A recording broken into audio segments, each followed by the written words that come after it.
विमल, पोलो, जुबा केसरी, हर पल मनाओ केसरी त्योहार। पवन जी, आपको आपके आरोपों के जवाब मिल गए क्या? प्रशांत जी हमें कहकर गए थे पूछ लीजिएगा 10वीं कब पास किया। अशोक चौधरी से, सम्राट चौधरी से हमने सारे सवाल पूछ लिए, आपको जवाब मिल गए क्या पवन जी? आपको मिले सर? जवाब हो तो जवाब मिलेगा।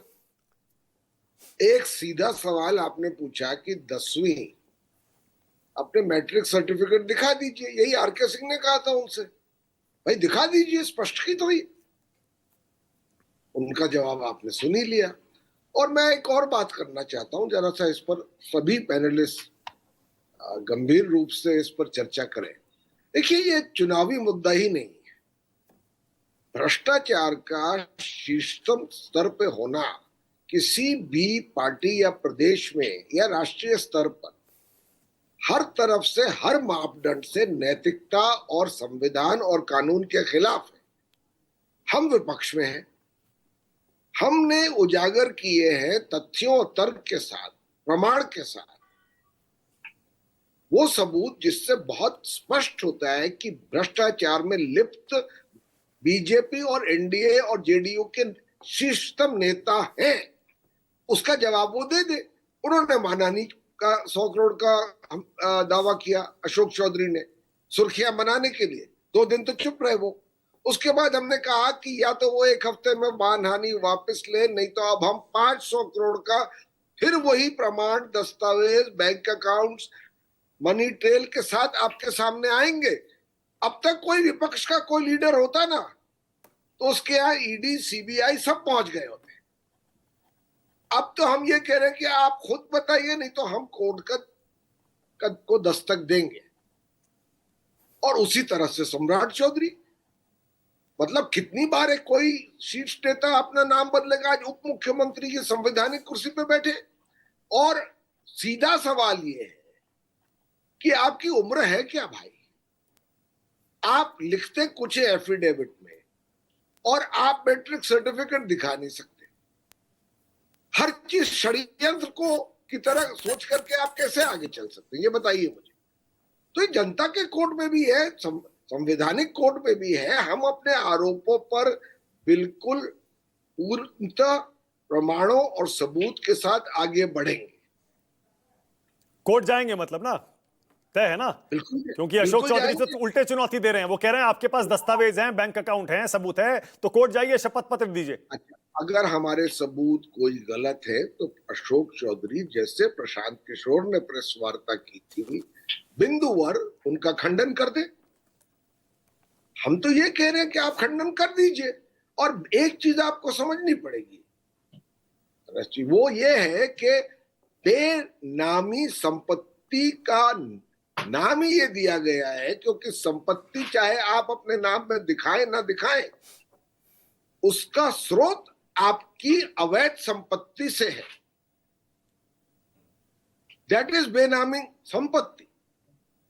और किसी ट्रस्ट से जहां आपके परिवार वाले जुड़े हो, चाहे उसके मुखिया खुद बहुत ही ऑनेस्ट और शुचिता पूर्ण हो, हम ये नहीं कह रहे।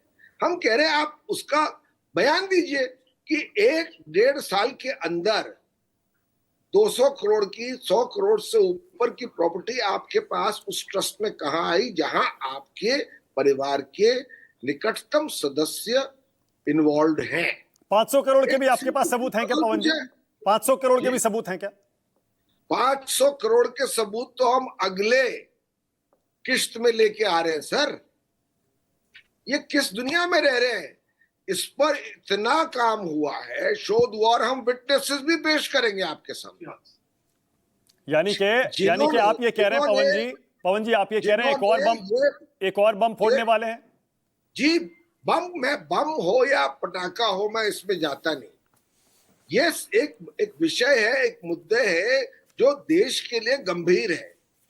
पर ये आपके भ्रष्टाचार के आरोप बताने वाले लोग, वो तो जंगल राज था सो था। हाँ, आज आप एक विकल्प के सामने आए हैं कि जो जंगल राज था उसको हम ठीक करेंगे।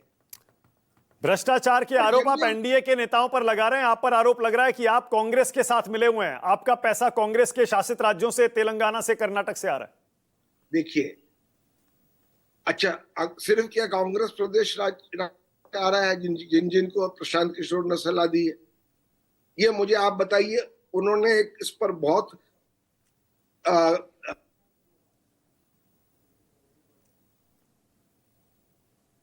लगता है पवन जी पारदर्शिता से स्पष्टीकरण दिया। हाँ। इतना मैंने इनकम टैक्स दिया, इतना बचा, इतना मैंने पार्टी को दिया। अब आप क्या कह रहे हैं कि सिर्फ 2 प्रदेश से आ रहा है जहां से कांग्रेस के मुख्यमंत्री जिनको उन्होंने बनाया भी नहीं है, जिनको उनको सलाह भी नहीं दी है। देखिए, सवाल पूछते हुए आप भी थोड़ा नहीं, ये मेरा सवाल नहीं है पवन जी, एक सेकंड पवन जी, मेरा सवाल नहीं है। मैंने तो आपसे बीजेपी और जेडीयू के नेता हैं, इनके आरोपों पर आपका जवाब जानना चाहे। ये उनके आरोप है कि आप कांग्रेस के इशारे पर कर रहे हैं।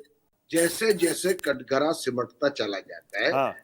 बेमानी के आरोप शुरू हो जाते हैं। और इसका जवाब अगर वो चाहते हैं तो जैसे प्रशांत किशोर ने एक क्रमशः बिंदुवार प्रेस वार्ता की, प्रमाण सबूत दस्तावेजों के साथ सामने आए, हम उसका जवाब देंगे। हमने तो ये कर दिया है। ठीक है, क्या आपने नीतीश कुमार की छवि पर दाग लगा दिया पवन जी, और यही आपका मकसद था क्या? और क्या नीतीश कुमार अब सत्ता में नहीं आएंगे दोबारा? मैं आपको ये कहना चाहता हूं कि नीतीश कुमार दोषी इसलिए हैं क्योंकि वो मुख्यमंत्री के पद पर बने हुए हैं और उनके रहते हुए उनके ही मंत्रालय के जो बड़े मंत्री हैं वो भ्रष्टाचार में लिप्त हैं। पर मैं ये भी जानता हूं कि नीतीश कुमार मानसिक और शारीरिक तौर पर अस्वस्थ है। कोई भी इसमें कोई दूसरी राय रखता है तो वो झूठ बोल रहा है। ओके। और इसलिए मैं उनको उस तरह से दोषी नहीं मानता हूं क्योंकि मैं उनके साथ काम कर चुका हूं और 2014 तक 15 तक जिस तरह की उनकी व्यक्तिगत शुचिता थी राजनीति में, कम नेताओं के पास होगी। कितने मंत्रियों को उन्होंने बर्खास्त किया सिर्फ आरोपों के आधार पर। ठीक है, ओके।